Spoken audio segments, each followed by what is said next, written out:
दरम्यान जी चूक केली त्याबद्दल बोला, लोकांचा रोष कमी होईल, अवैध ठरवलेलं जात प्रमाणपत्र हे पुन्हा परत द्या अशी मागणी मराठा आंदोलक मनोज जरांगे पाटलांनी केलेली आहे। तर अवैध ठरवलेली जात पडताळणी पत्र पुन्हा द्या अशी मागणी मनोज जरांगे पाटलांनी केलेली आहे।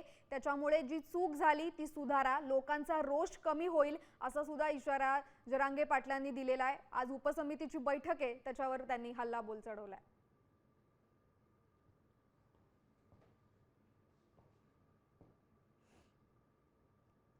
तर मनोज जरांगे पाटील यांनी पुन्हा एकदा उपोषणाची घोषणा केल्यामुळे राज्य सरकार ॲक्शन मोडवर आलेले आहे। आज सह्याद्री अतिथीगृहामध्ये मराठा आरक्षण उपसमितीची एक अत्यंत महत्त्वाची बैठक पार पडतेय। या बैठकीमध्ये मराठा समाजाला आतापर्यंत मिळालेल्या योजनांचा आढावा घेतला जाणार आहे। तसंच मराठा कुणबी नोंदी, प्रमाणपत्र वाटपाची सध्याची स्थिती आणि प्रलंबित प्रकरणांवर या बैठकीमध्ये चर्चा होईल। तसंच मराठवाड्यामधल्या सर्व जिल्ह्यांच्या जात पडताळणी समित्यांसोबत सुद्धा या बैठकीमध्ये चर्चा केली जाणार आहे।